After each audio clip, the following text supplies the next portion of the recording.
আমি আর কথা না বাড়িয়ে ঘটনায় চলে যাচ্ছি। বিশ্বাস করা বা না করা সম্পূর্ণভাবে আপনার ব্যাপার, তবে আমি জোর গলায় বলতে পারি এটি একদম 100% সত্য ঘটনা। ঘটনাটি ঘটে আমার মামার সাথে। বলে রাখা ভালো, আমার মামার বাসা কুষ্টিয়া জেলার মিরপুর থানায়। আমার মামার সরকারি চাকরির সুবাদে পরিবার নিয়ে মানিকগঞ্জে থাকেন। আমি অনেক দিন পর মামার বাসায় বেড়াতে গিয়েছিলাম এবং তখনই আমি মামার থেকে এই ঘটনাটি শুনি। তবে আমি আমার মামাকে অনেক জোরাজুরি করার পর মামা এই ভয়ঙ্কর অভিজ্ঞতাটি বলতে রাজি হন। বলছেন মামা,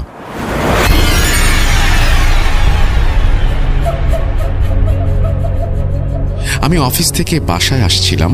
হঠাৎ আমি দেখতে পেলাম রাস্তার একপাশে এক রিকশাওয়ালা খুব খারাপ অবস্থায় অ্যাক্সিডেন্ট করে রাস্তায় পড়ে আছেন। আমি দ্রুত তার কাছে গেলাম এবং দেখতে পেলাম তার অবস্থা খুবই খারাপ। তাকে দ্রুত হাসপাতালে নিয়ে যাওয়া প্রয়োজন। আমি একটি অটো ভাড়া করে হাসপাতালে নিয়ে আসলাম লোকটিকে এবং তার অবস্থা ভয়ঙ্কর হওয়ার কারণে জরুরি বিভাগে নিয়ে যাওয়া হলো। হাসপাতালে নিয়ে আসার সময় লোকটির থেকে আমি তার বাসার ঠিকানা জেনে নিয়েছিলাম। তার বাড়ি চাঁদপুর গ্রামে। এরপর আমি বাসায় চলে আসলাম।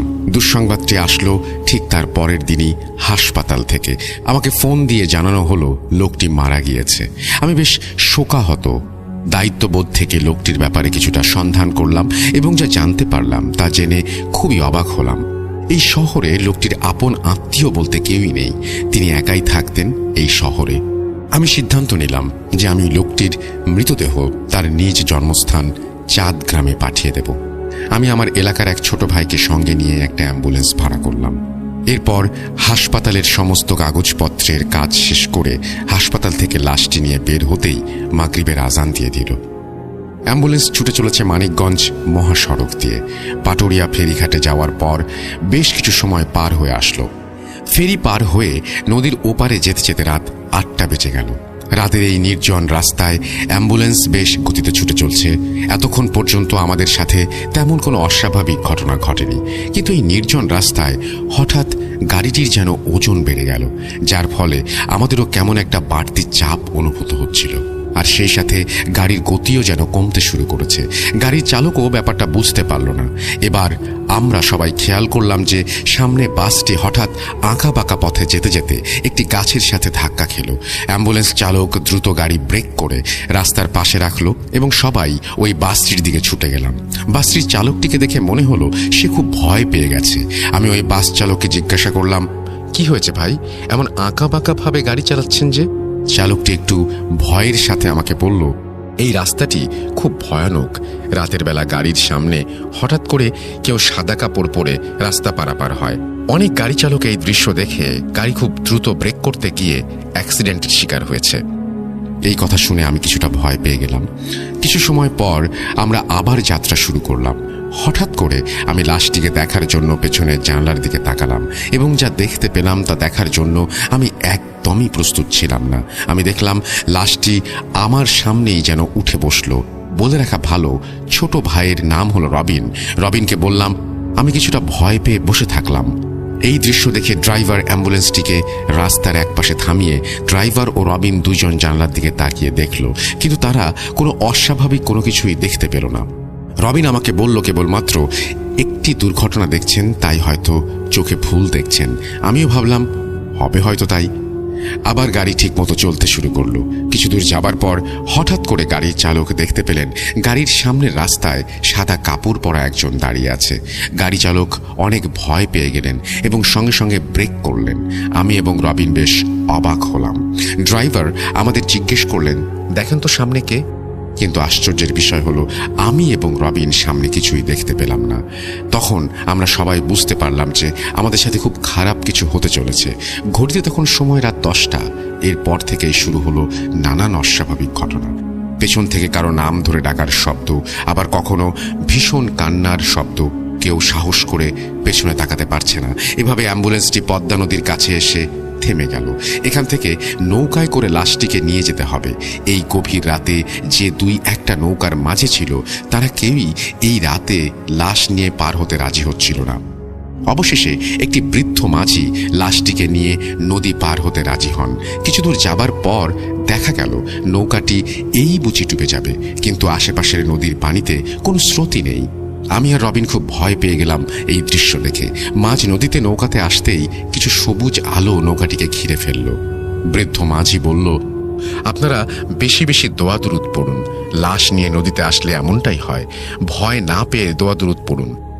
আনুমানিক 1 ঘন্টা পর নদী থেকে নৌকাটি খালে আসলো। খাল দিয়ে কিছুক্ষণ যাওয়ার পর নৌকাটি আবার হেলতে দুলতে শুরু করলো। আমি ভাবলাম এবার হয়তো নৌকাটি ডুবেই যাবে, কিন্তু শেষে কোনো এক অপশক্তির প্রভাবে ঠিক পাড়ে আসার আগ মুহূর্তে নৌকাটি উল্টে গেল। অনেক কষ্ট করে আমি আর রবিন লাশটিকে পানির ওপরে তুললাম। বৃদ্ধ মাঝিটি আমাদের জিজ্ঞাসা করলো যে, আপনারা কি কিছু বুঝতে পারছেন? এই লাশটিকে নেয়ার জন্য খারাপ জিনগুলো আমাদের নৌকাকে ঘিরে ধরেছিল। অনেক খারাপ জিন আছে যারা লাশ খেয়ে ফেলে।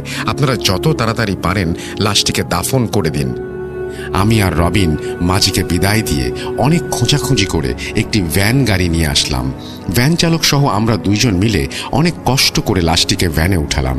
লাশটিকে তোলার সময় মনে হচ্ছিল যেন লাশটির নিচ থেকে কোনো অদৃশ্য শক্তি লাশটিকে টানছে। চাঁদ গ্রামের ঠিকানা মতে ভ্যান চালক আমাদের নিয়ে যেতে লাগলো। কি ভাবছেন? ঘটনা এখানেই শেষ? বলা যায় ঘটনা এখান থেকেই শুরু। তারপর ভ্যান চালক বলল 30 মিনিটের মধ্যেই আমরা চাঁদ গ্রামে পৌঁছে যাব। এবার লোকালয় ছেড়ে নির্জন রাস্তা দিয়ে ভ্যানটি চলা শুরু করলো। 2 ধারে গাছপালা ও ফসলি জমি এবং দূরে হালকা চাঁদের আলো লাশ সঙ্গে থাকায় আমার কাছে চারিপাশটা কেমন ভুতুরে লাগতে শুরু করলো। হঠাৎ করে আবার আগের মতো সবকিছু হয়ে গেল। শরীর ভার হতে শুরু করলো আবারও। ভ্যান চালক যেন আর টানতে পারছে না গাড়ি। মনে হচ্ছিল যেন ভ্যানের ওপর দিয়ে অনেকজন মিলে বসে আছে। ভ্যান চালক অনেক ভয় পেয়ে গেল, কিন্তু আমি আর রবিন বুঝতে পারলাম যে এইগুলো হলো সেই খারাপ জিনগুলো যারা লাশ খাওয়ার জন্য ঘুরে বেড়াচ্ছে। হঠাৎ আমার মনে হচ্ছিল আমাকে কেউ পেছন থেকে ধাক্কা দিচ্ছে। তখন আমরা 3 জনই পেছনের দিকে তাকালাম, দেখলাম লাশটি উঠে বসেছে। এই দৃশ্য দেখে আমরা 3 জন চিৎকার করে ভ্যান ছেড়ে দৌড় দিলাম। এবার কিছু দূর যাওয়ার পর আমরা মানুষের বসত বাড়ি দেখতে পেয়ে 3 জন ডাকাডাকি শুরু করলাম। আমাদের এই চিৎকার চেঁচামেচি শুনে কয়েকজন লোক একত্রিত হলো। আমরা সম্পূর্ণ ঘটনা খুলে বললাম। তারপর কিছু লোক মিলে আমরা সবাই লাশের উদ্দেশ্যে রওনা দিলাম। সেখানে গিয়ে আমরা যা দেখলাম তা দেখার জন্য একদমই প্রস্তুত ছিলাম না। আমাদের সকলের বুক কেঁপে উঠছিল এই দৃশ্য দেখে। সেখানে গিয়ে আমরা দেখলাম লাশটির মাথা থেকে কোমর পর্যন্ত কিছু একটা ভয়ঙ্করভাবে খেয়ে ফেলেছে।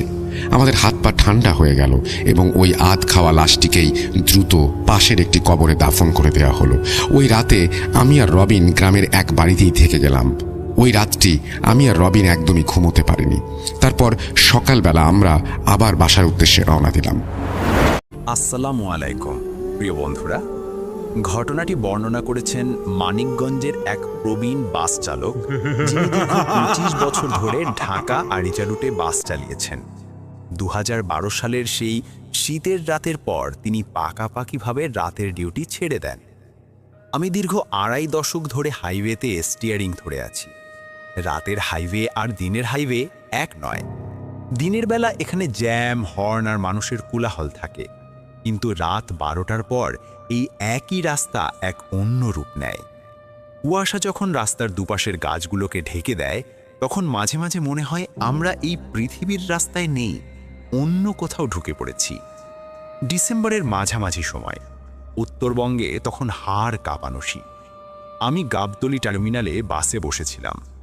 বাসের নামটা না হয়ে গোপনই থাক। আমাদের সেই ট্রিপটা ছিল লাস্ট ট্রিপ। সাধারণত রাত 11টার পর যাত্রী খুব একটা থাকে না, কিন্তু সেই দিন আমাদের বাসে 5-6 জন যাত্রী ছিল। আমার সাথে ছিল দীর্ঘদিনের বিশ্বস্ত হেল্পার মোবারক। সে ছিল সাহসী ছেলে, কিন্তু সেই রাতটা তাকেও বদলে দিয়েছিল। রাত তখন 12:20। টার্মিনাল প্রায় ফাঁকা। কুয়াশা এত বেশি ছিল যে 10 হাত দূরের জিনিস দেখা যাচ্ছিল না। আমি বাসের ইঞ্জিন স্টার্ট দিলাম। ঠিক তখনই বাসের দরজায় ধূপধাপ শব্দ করে একজন লোক উঠে এলো। লোকটার পরনে ছিল একটা কালো চাদর, মুখটা মাফলার দিয়ে এমনভাবে ঢাকা যে শুধু চোখ দুটো দেখা যাচ্ছিল।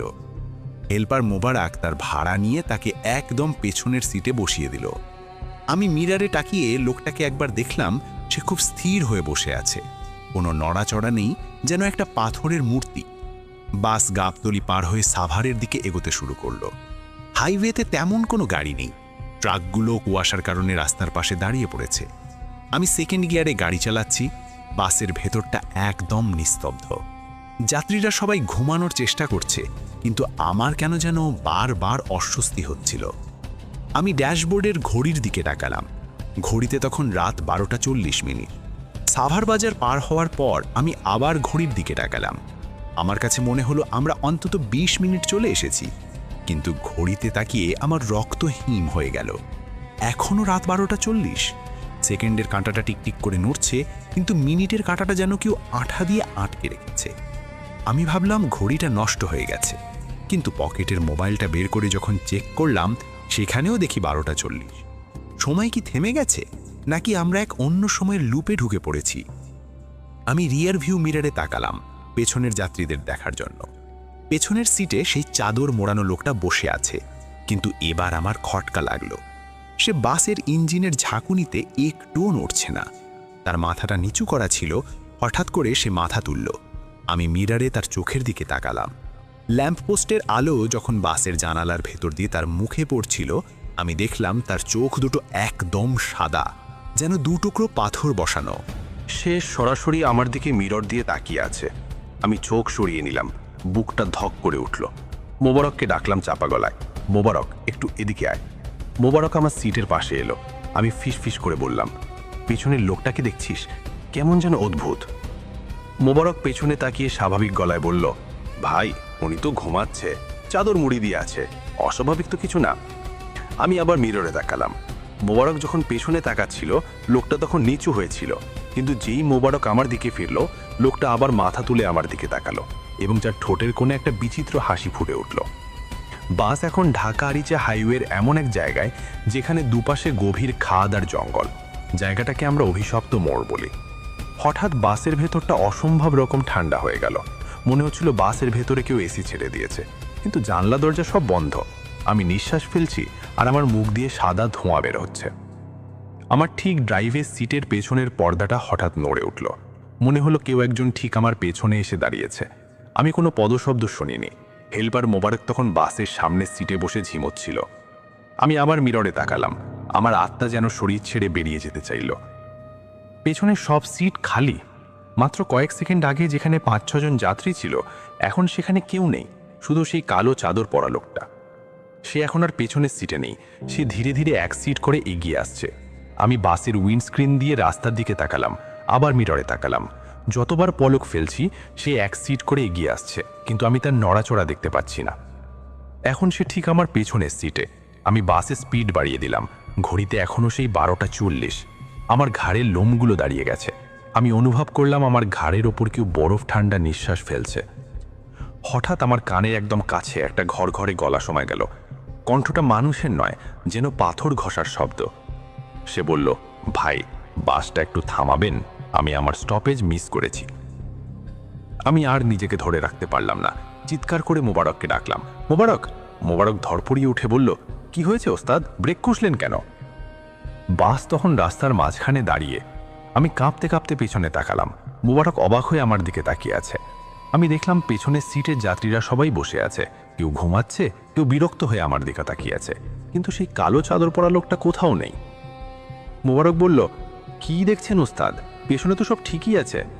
আমি পাগলের মতো বললাম, পেছনের সিটের লোকটা কোথায় গেল? মোবারক হেসেই উড়িয়ে দিল, কোন লোকটা? পেছনের সিট তো খালি ছিল গাবজতলি থেকে। আমার মাথা ঘুরতে শুরু করলো।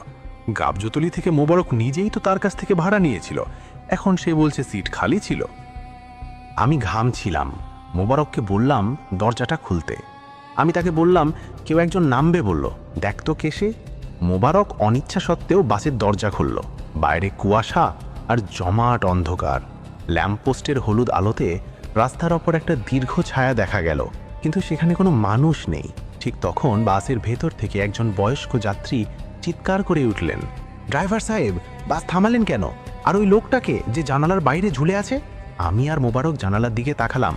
দেখলাম বাসের জানালার কাছের ওপাশ দিয়ে সেই সাদা চোখের লোকটা ঝুলে আছে এবং তার হাতগুলো অস্বাভাবিক লম্বা হয়ে বাসের ছাদ পর্যন্ত পৌঁছে গেছে। সে কাচের ওপর নখ দিয়ে আঁচড় কাটছে ক্যাচ ক্যাচ ক্যাচ। আমি আর এক মুহূর্ত দেরি না করে বাসের গিয়ারে চাপ দিলাম। বাস আরই চারদিকে তীরের মতো ছুটল। বাসের ভেতরে যাত্রীরা সবাই তখন তাসবিহ পাঠ করতে শুরু করেছে। আমরা আরিচা ঘাটে পৌঁছানোর আগ পর্যন্ত কেউই আর কথা বলেননি। আরিচা ঘাটে পৌঁছে আমি আর বাস থেকে নামার শক্তি পাচ্ছিলাম না। ভোরের আলো ফুটতেই আমি বাসের পেছনে গেলাম। সেখানে গিয়ে দেখলাম বাসের পেছনের সিটের সিট কভারটা ভিজে স্যাঁতস্যাঁতে হয়ে আছে, আর জানালার কাঁচের ওপর বাইরে থেকে বড় বড় নখের দাগ পড়ে আছে। আমি পরে খোঁজ নিয়ে জানতে পেরেছিলাম ঠিক 1 বছর আগে সেই একই তারিখে ওই 12টা 40 মিনিটেই এক লোক ওই রাস্তার মোড়ে বাসের ধাক্কায় মারা গিয়েছিল। তার লাশটা পুলিশ খুঁজে পায়নি, কারণ সেটা গভীর খাদে পড়ে গিয়েছিল। লোকটা নাকি মারা যাবার সময় একটা কালো চাদর গায়ে দিয়ে বাড়ি ফিরছিল। আমি সেই দিনই ঢাকা ফিরে বাসের চাবি মালিকের হাতে জমা দিয়েছি। আমি আর কখনো ওই রুটে রাতের বেলা স্টিয়ারিং ধরিনি। আজও যখন মাঝরাতে আমার ঘুম ভেঙে যায়, আমি অনুভব করি আমার খাটের পাশে কেউ দাঁড়িয়ে আছে। আমি জানি সে কে। সে আজও তার সেই স্টপেজ খুঁজে পায়নি। আজও যখন গাবতলির বাসগুলোর দিকে তাকাই, আমার মনে হয় কালো চাদর পরা কেউ একজন হয়তো এখনও শেষ ট্রিপের জন্য দাঁড়িয়ে আছে। সে বাসে উঠবে, আপনার পেছনের সিটে বসবে এবং আপনার কানের কাছে ফিসফিস করে বলবে, ভাই আমার স্টপেজটা কি এসেছে? ঘটনাটি খুব সুন্দর, আশা করি আপনাদেরকেও ভালো লাগছে। এখন চলুন চলে যাই আমার পরবর্তী ঘটনায়। আত্মাবন্দি কাব্বালা জাদু, অধ্যায় 1, প্রাচীন গ্রন্থের আবিষ্কার। 1940-এর দশকের জেরুজালেম শহরের একটি পুরনো বইয়ের দোকানে একজন তরুণ গবেষক নাম এলিয়া একটি প্রাচীন হিব্রু পাণ্ডুলিপি খুঁজে পায়। পাণ্ডুলিপিটি কাব্বালা জাদুর একটি গোপন গ্রন্থ, যার নাম সেফার হা রাজেম, রহস্যের গ্রন্থ। এলিয়া একজন ইহুদি পণ্ডিত, যিনি কাব্বালা এবং প্রাচীন ধর্মীয় রহস্যবাদ নিয়ে গবেষণা করেন। পাণ্ডুলিপি পড়তে গিয়ে এলিয়া জানতে পারে এটি একটি বিপজ্জনক জাদুগ্রন্থ, যা আত্মাকে বন্দী করার কৌশল শেখায়। গ্রন্থে লেখা আছে একটি বিশেষ মন্ত্র এবং কাব্বালার ট্রি অফ লাইফ বা সেফিরত চিহ্ন ব্যবহার করে আত্মাকে একটি পবিত্র বস্তুতে বন্দী করা যায়। কিন্তু এই জাদুর একটি ভয়ঙ্কর পরিণতি আছে। যে আত্মা বন্দী হয় সে চিরকাল অভিশপ্ত হয়ে যায়। অধ্যায় 2, অভিশপ্ত আত্মার আহ্বান। এলিয়া কৌতূহলী হয়ে পড়ে। সে সিদ্ধান্ত নেয় সে এই জাদু পরীক্ষা করে দেখবে। সে তার বন্ধু রাবাই ড্যানিয়েলকে এই বিষয়ে জানায়। ড্যানিয়েল তাকে সতর্ক করে বলে, কাব্বালা জাদু খুব শক্তিশালী এবং বিপজ্জনক, এটি দিয়ে খেলা করিস না। কিন্তু এলিয়া তার কথা শোনে না। এক পূর্ণিমার রাতে এলিয়া তার বাড়ির গোপন কক্ষে একটি পবিত্র বৃত্ত আঁকে। সে কাব্বালার সিফিরত চিহ্ন আঁকে এবং গ্রন্থ থেকে একটি মন্ত্র পড়তে শুরু করে। শেমোথ হা কাদশ বেশেম হাকোয়াহ আ এলিয়ন, পবিত্র নামে, সর্বোচ্চ শক্তির নামে। হঠাৎ ঘরে একটা ঠান্ডা হাওয়া বইতে শুরু করে। একটা কালো ছায়া প্রকাশ পায় এবং বলে, আমি ইহুদা, একজন অভিশপ্ত আত্মা, কে আমাকে ডাকলো? এলিয়া ভয় পেয়ে যায়, কিন্তু সে সাহস করে জিহুদার সঙ্গে কথা বলে। জিহুদা জানায় সে 500 বছর আগে জেরুজালেমে বাস করত। সে একজন কাব্বালা সাধক ছিল, কিন্তু সেই জাদু ব্যবহার করে তার শত্রু আত্মাকে বন্দী করেছিল। এর জন্য সে অভিশপ্ত হয়ে যায় এবং তার নিজের আত্মাও একটি পুরনো তাবিজে বন্দী হয়ে যায়। জিহুদা বলে, আমাকে মুক্তি দাও, নইলে তোমার আত্মাও আমার মতো অভিশপ্ত হবে। এলিয়া বুঝতে পারে সে একটি ভয়ঙ্কর ভুল করে ফেলেছে। সে রাবাই ড্যানিয়েলের কাছে যায় এবং সব কথা খুলে বলে। ড্যানিয়েল বলে, আমাদের জিহুদার আত্মাকে মুক্ত করতে হবে, কিন্তু তার জন্য আমাদের তাবিজটি খুঁজে বের করতে হবে। অধ্যায় 4, তাবিজের খোঁজ। এলিয়া এবং ড্যানিয়েল জেরুজালেমের পুরনো শহরে তাবিজের খোঁজ শুরু করে। তারা জানতে পারে তাবিজটি একটি পুরনো কবরস্থানে লুকানো আছে। তারা কবরস্থানে গিয়ে একটি পুরনো সমাধির নিচে তাবিজটি খুঁজে পায়। তাবিজটি একটি ছোট্ট রূপার বাক্স, যার উপর কাব্বালার চিহ্ন আঁকা। তারা তাবিজটি নিয়ে এলিয়ার বাড়িতে ফিরে আসে। ড্যানিয়েল বলে, আমাদের একটি বিশেষ কাব্বালা মন্ত্র পড়তে হবে যা ইহুদার আত্মাকে মুক্ত করবে, কিন্তু এই মন্ত্র পড়লে আমাদের নিজেদের আত্মাও বিপদে পড়তে পারে। অধ্যায় 5, জিহুদার মুক্তি।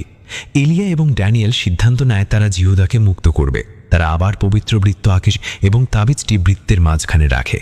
ড্যানিয়েল কাব্বালার একটি শক্তিশালী মন্ত্র পড়তে শুরু করে। বিশেইম হা এল আগাদুল শখরের এথান্নেশামা আজো, মহান ঈশ্বরের নামে এই আত্মাকে মুক্ত করো। ঘরে একটা উজ্জ্বল আলো ছড়িয়ে পড়ে। জিহুদার আত্মা তাবিজ থেকে বেরিয়ে আসে এবং বলে, আমি মুক্ত, তোমাদের ধন্যবাদ। জিহুদার আত্মা আলোর মধ্যে মিলিয়ে যায়, কিন্তু হঠাৎ এলিয়া বুঝতে পারে তার নিজের শরীরে একটা অদ্ভুত শক্তি প্রবেশ করেছে। ড্যানিয়েল বলে, এটা কাব্বালা জাদুর পরিণতি, তুমি এখন এই শক্তির সঙ্গে বাঁচতে শিখতে হবে। উপসংহার: ইলিয়া বুঝতে পারে কাব্বালা জাদু একটি দ্বিধারী তলোয়ার। সে সিদ্ধান্ত নেয় সে আর কখনো এই জাদু ব্যবহার করবে না। সে পাণ্ডুলিপিটি একটি গোপন স্থানে লুকিয়ে রাখে এবং তার জীবনের বাকি সময় ধর্মীয় গবেষণায় কাটায়। কিন্তু তার মনে সবসময় একটা প্রশ্ন থেকে যায়, জিহুদার আত্মা সত্যিই মুক্তি পেয়েছে নাকি সে এখনও কোথাও লুকিয়ে আছে। এই ছিল আমার আজকের এই ছোট্ট ঘটনাটি, আত্মাবন্দী কাব্বালা জাদু। চলুন চলে যাই পরবর্তী ঘটনায়।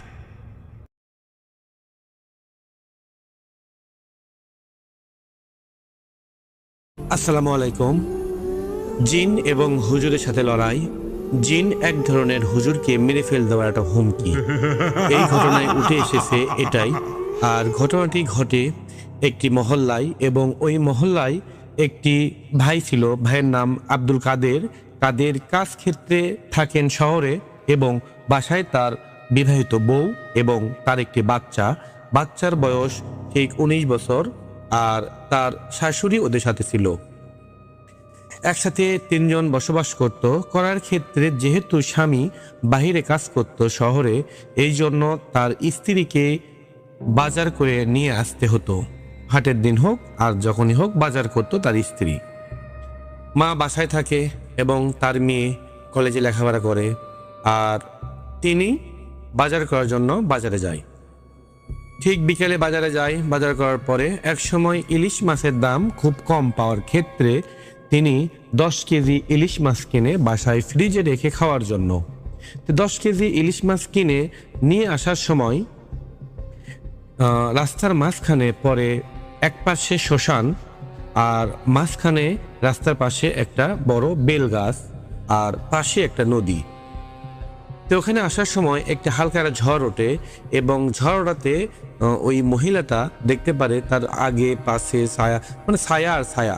হয়তো বা ভাবে ঝড়ের ক্ষেত্রে গাছ মনে হয় বাতাসে নড়তেছে, হালিয়ে আসতেছে, এই জন্য এরকম করতে করতে সেখানে থেকে ব্যাগ টান দেয়। এরকম হয় আর কি, বিভিন্ন সমস্যা দেখা দেয়। দেখা দেওয়ার পরে এই পর্যায়ে তিনি তাও থামে না, দৌড়াদৌড় করতে করতে চলে যায় বাসায় যাওয়ার পর মাছগুলো সব রাখার পরে মাছগুলো সব কাটিয়ে ফ্রিজে ঢুকানো হয়।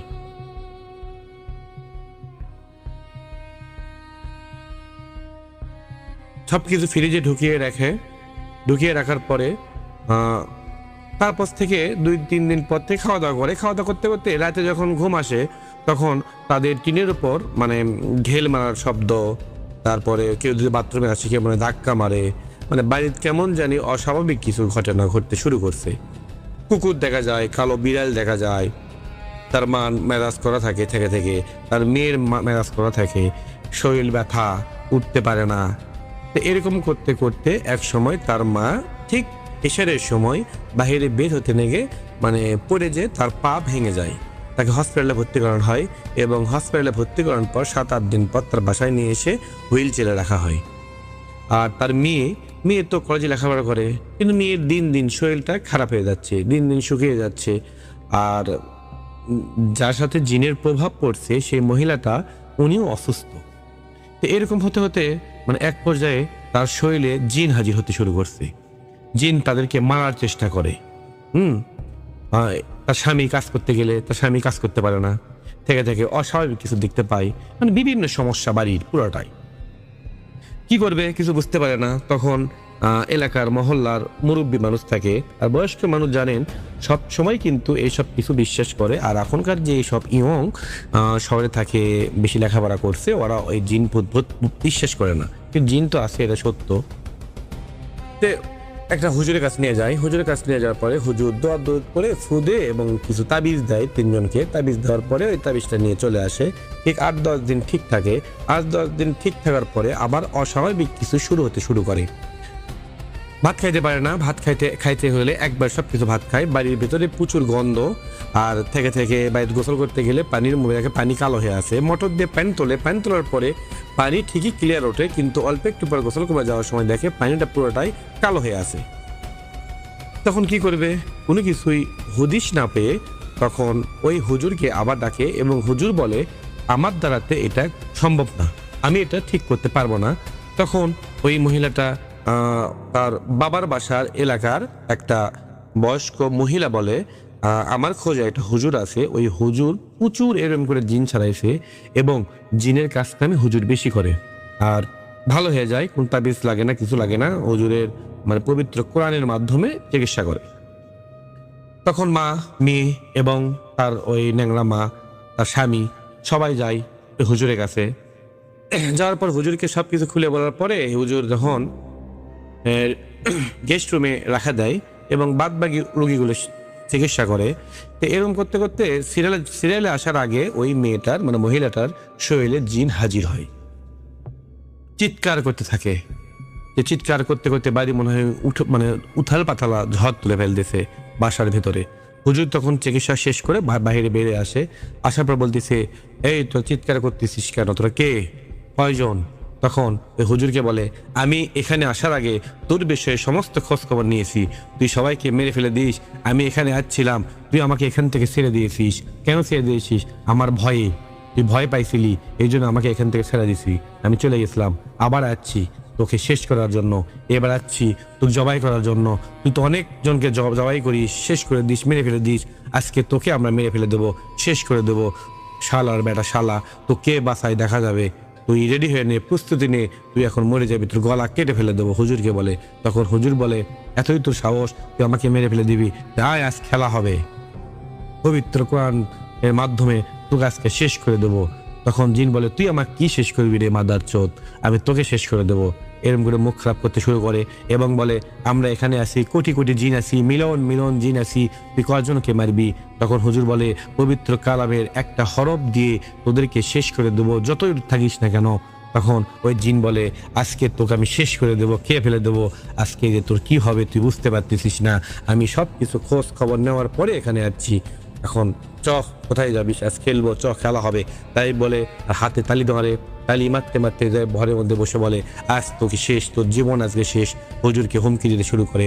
তখন হুজুর একটা সাউন্ড বক্সে কোরআন তেলাওয়াত যখন করতে শুরু করে, জোরে জোরে কোরআন তেলাওয়াত শুরু করে, আর ওই জিনটা জিভা বের করে উলু উলু উলু উলু দিতে শুরু করে এবং এরকম করতে করতে হাত ঘুরায় এবং হিন্দুকে মন্ত্রের মতো শুরু করে।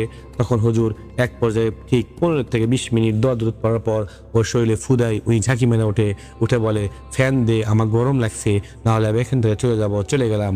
তখন হুজুর বলে, তুই এখন থেকে 10, 12, 14 বার তুই এখান থেকে যাওয়ার জন্য চেষ্টা করছিলি, কিন্তু তুই তো যেতে পারিসনি, এখন কেমনে যাবি আমি না ছেড়ে দিলে? বলে, তুই আমায় কি করবি, কিছুই করতে পারবি না, তোকে তো মেরে ফেলে দেবো। তখন হুজুর বলে, এইসব কিছু বাদ দে, তুই এই মেয়েকে কেন ডিস্টার্ব করতেছিস সেটা বল। তখন বলে, একে আমি ডিস্টার্ব করতেছি, একে আমি মেরে ফেলে দেবো, এর সাথে আমি জিনা করি, সহবাস করি, এর মেয়ের সাথে আমি সহবাস করি এবং তার মায়ের পা আমি ভেঙে দিয়েছি। তখন বলতেছে, তোরা কয়জনের সাথে থাকিস? তখন বলতেছে, আমরা যতজন আছি, যার ইচ্ছা তখন এর কাছে যাই, ওর মেয়ের কাছে যাই, তারপর আমরা জিনা করি। তখন বলতেছে, নাউজুবিল্লাহ। তখন হুজুর বলে, আর কি ক্ষতি করছিস? বলে, ওই মেয়ের, ওই মহিলার পেটে বাচ্চা আছে, 1 মাস বয়স, ওই বাচ্চাকে আমরা খেয়ে ফেলে দেবো, এই বাচ্চাকে আমরা খাবো। তখন বলতেছে, তুই কেন খাবি? বলে, ডিম আলা মাছ খেতে অনেক স্বাদ, আমি এই জন্যে খাবো। হুজুর বলে, আস্তাগফিরুল্লাহ। তখন বলে, কেন ধরছিস, কি অপরাধ করছে?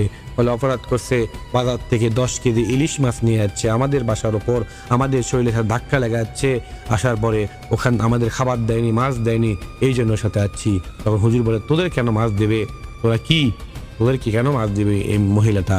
তখন বলতেছে, আমরা কিছু আছি শ্মশান থেকে আসছি, রাস্তার পাশে শ্মশান, তার পাশে বেলের গাছ, আমরা থাকি বেলের গাছে, কিছু থাকে শ্মশানে এবং কিছু থাকে তার পাশে নদীতে। আমাদের বাড়ির সামনে দিয়ে চলে আসবে মাছ নিয়ে, আমাদের খাইতে দিবে না, তাহলে তো আমরা ছাড়বো না, একে মেরে ফেলে দেবো।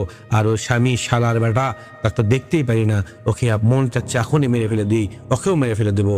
তার মেয়ের সাথে আমরা সহবাস করি, যাই যেমন ইচ্ছে ততবার ওর সাথে আমরা সহবাস করি, ওর সাথে আমরা থাকি। তখন হুজুর বলতেছে, এই পাপের শাস্তি তুই অবশ্যই পাবি, আর কি ক্ষতি করছিস সেটা বল। বলতেছে, তার শরীরে বান মারছি, গিট মারছি এবং তার বাচ্চাকে খাবো, এখান থেকে আমরা চলে যাব, তো ক্ষমা করে দিব হুজুর, তোকে মাফ করে দেবো, মেয়েকে ছেড়ে চলে যাব, তার বাচ্চাকে আমাদের দিয়ে দিই, বাচ্চাকে আমরা নিয়ে খাইয়ে চলে যাব। হুজুর বলতেছে, এত সস্তা না, তুই যাবি, তুই আমার সাথে যুদ্ধ বলে করবি, যুদ্ধ কর। তখন হুজুর যখন আবার পবিত্র কোরআনের কালাম পড়ে তার শরীরে ফুদায়, তখন এক ধরনের বলে, আমাকে ছেড়ে দে, আমি চলে যাব। হুজুর বলে, তুই চলে যা, তুই বলে যাবি, তুই বলে অনেক ক্ষমতা।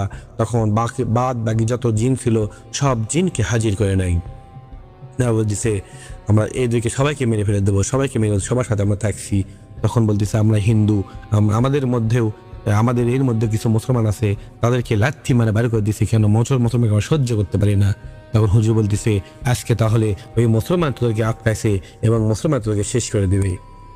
এসব কিছু বলার পর বলতেছে শেষ করা তো সস্তা না, তোরা আমাদের শেষ করতে পারবি না, কারণ আমরা প্রচুর জন আছি, আমরা প্রতিশোধ নেবো, তোদেরকে শেষ করে দেবো। এর আগে এখানে আসছিলাম, এখানে কেউ বাঁচে না, কিন্তু আজকে তোকে মেরে ফেল দেওয়ার জন্য আমরা চলে যাচ্ছি।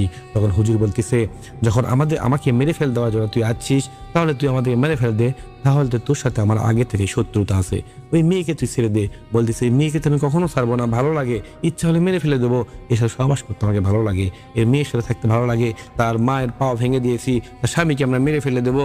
এইসব কিছু ভয় দেখার পর ওই মেয়েটা থরথর করে কাঁদতে শুরু করে এবং তখন হুজুর বলে দাঁড়া আজকে তোদেরকে খেলা দেখায়। তখন এইসব কিছু তর্ক বিতর্ক যাতে যাতে হুজুর বলে আর তোদেরকে সময় দেওয়া যাবে না, আমি এখন জবাই করব।